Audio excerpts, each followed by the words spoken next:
only up, never down, off the ground till I'm found. नमस्कार भाइयों, आज हम डिस्कस करेंगे, बिल्कुल सुबह सुबह का काम हो चुका है, यानी माइक्रो इकोनॉमिक्स। सुबह के 8 बजे हम डिस्कस करने वाले हैं कि वो अति महत्वपूर्ण टॉपिक्स क्या हैं जो आपने कवर कर लिए हैं या नहीं कर लिए हैं, ये बाबा जी बताने आए हैं। तो चलिए शुरू करते हैं।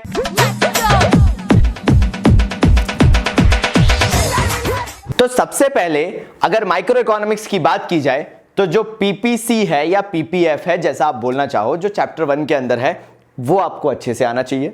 और प्रॉपर्टीज ऑफ पीपीएफ पूछा जा सकता है। क्या पीपीएफ स्ट्रेट लाइन हो सकता है? क्या पीपीएफ कॉन्वेक्स हो सकता है? ये भी चीजें आपसे पूछी जा सकती है। अल्टीमेटली मुझे मालूम है आप पढ़ के बैठे हो, लेकिन मेरा बताने का मतलब यह है कि अगर आपने ना पढ़ा हो तो आपको पता हो। फिर आ जाते हैं कंज्यूमर्स इक्विलिब्रियम पे। जो consumer equilibrium bye indifference curve approach है, वो आने की बहुत संभावनाएं हैं। या फिर प्रॉपर्टीज ऑफ इंडिफरेंस कर्व, वो भी आपसे पूछा जा सकता है। एक इंडिफरेंस मैप करके भी है, उसको भी पढ़ना मत भूलना। मतलब कंज्यूमर इक्विलिब्रियम के अंदर इन केस ऑफ 2 कमोडिटीज के थ्रू जो हमने डिराइव किया है इंडिफरेंस कर्व अप्रोच के अंदर, वो बहुत प्यार मोहब्बत से कर लेना, वो चीज पूछी जा सकती है। और वहां पे बजट लाइन और इंडिफरेंस कर्व को जो साथ में बनाया गया है, वो एक बार ग्राफ देख लेना। अगर आ गया तो आपको आना चाहिए। फिर एक टॉपिक है, अगर आपने ध्यान दिया हो, derivation of law of demand. मतलब कंज्यूमर इक्विलिब्रियम ढूंढा जाता है, उसके अंदर जो derivation of law of demand है, वो भी आपसे पूछा जा सकता है। एक बार सुकून से वो derivation of law of demand देख लेना।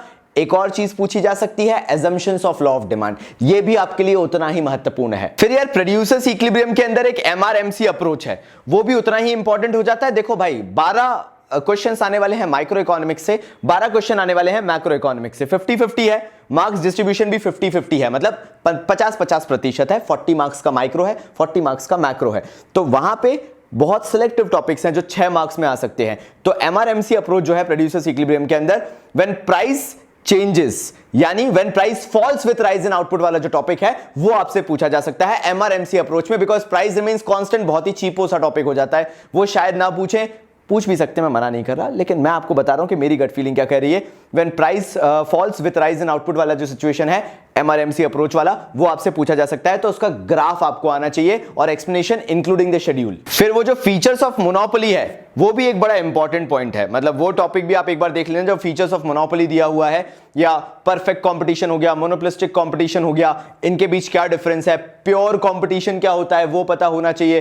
फिर मार्केट इक्विलिब्रियम कैसे होता है, फर्म प्राइस टेकर होती है, प्राइस मेकर होती है। ये वो छोटे छोटे पॉइंट्स हैं। ऐसा तो मैं पूरी माइक्रो इकोनॉमिक्स आपको बता सकता हूं, लेकिन ये वो छोटी छोटी चीजें हैं जो मैं यहां पे आप बताने आया हूं कि क्या आपने कवर किए हैं या नहीं किए हैं। जैसे प्राइस डिटर्मिनेशन वाला जो लास्ट चैप्टर आपका बनता है माइक्रो इकोनॉमिक्स के अंदर, उसके अंदर के डिमांड फॉल्स और सप्लाई इंक्रीजेस वाला, या सप्लाई इंक्रीजेस डिमांड फॉल्स वाला है, जो simultaneous change in demand and supply वाला जो टॉपिक है, वो बड़ा इंपॉर्टेंट हो जाता है। ये वो छोटी छोटी चीजें हैं जो मे बी आप छोड़कर जा सकते हो, और मैं नहीं चाहता कि आप उसमें अपने मार्क्स गवा दो। और जो एक बड़ा टॉपिक है, वो है रिटर्न टू अ फैक्टर वाला। ये जो रिटर्न टू अ फैक्टर वाला है टॉपिक है, जिसके अंदर आपको स्टेजेस बतानी पड़ती हैं, इसको भी करके जाना। पूछे जाने की संभावनाएं इस बार बहुत ज्यादा है। जो रिटर्न टू अ फैक्टर का पूरा है, पूरे के पूरे स्टेजेस बताई हैं, इंक्रीजिंग, डिक्रीजिंग, डिमिनिशिंग रिटर्न्स वाला जो है, और उसके फैक्टर्स कौन कौन से होते हैं, उसको एक बार देख लेना। और अल्टीमेटली जो रिलेशनशिप्स आपके दिए हुए हैं, मेरे हिसाब से कॉस्ट के ज्यादा रिलेशन आने की संभावनाएं हैं इस बार। जो मेरी गट फीलिंग कहती है कॉस्ट ज्यादा इंक्लूडेड रहेगा, तो कॉस्ट के एक बार पूरे रिलेशन देख के चले जाना।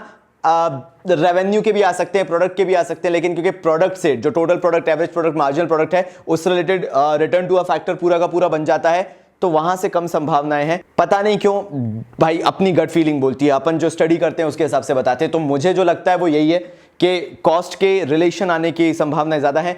टीवीसी हो गया, टोटल वेरिएबल कॉस्ट जो है, वो एक बार बहुत अच्छे से देख लेना, उससे रिलेटेड पूछा जा सकता है। जो एमसी कर्व के नीचे पूरा जो अंडरलाइन, उसके नीचे जो ग्राफ में होता है पूरा, वो टीवीसी होता है। वो चीजें प्लीज एक बार अच्छे से देख लेना, क्योंकि वो पूछा जा सकता है। अब बात आती है न्यूमेरिकल्स की, उसके लिए एक अलग वीडियो आ रहा है, इंतजार करिएगा, जल्दी आएगा, आपको अपडेट भी मिल जाएगा। कॉमर्स बाबा की कम्युनिटी फॉलो करते रहा करिए, आपसे जुड़े रहने का वो बहुत अच्छा तरीका है। तो मिलते हैं हमारे नेक्स्ट वीडियो में।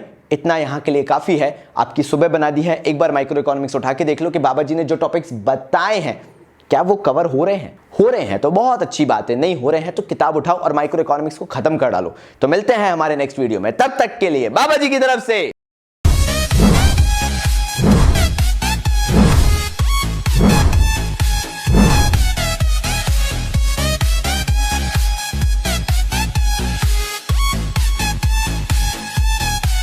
धन्यवाद।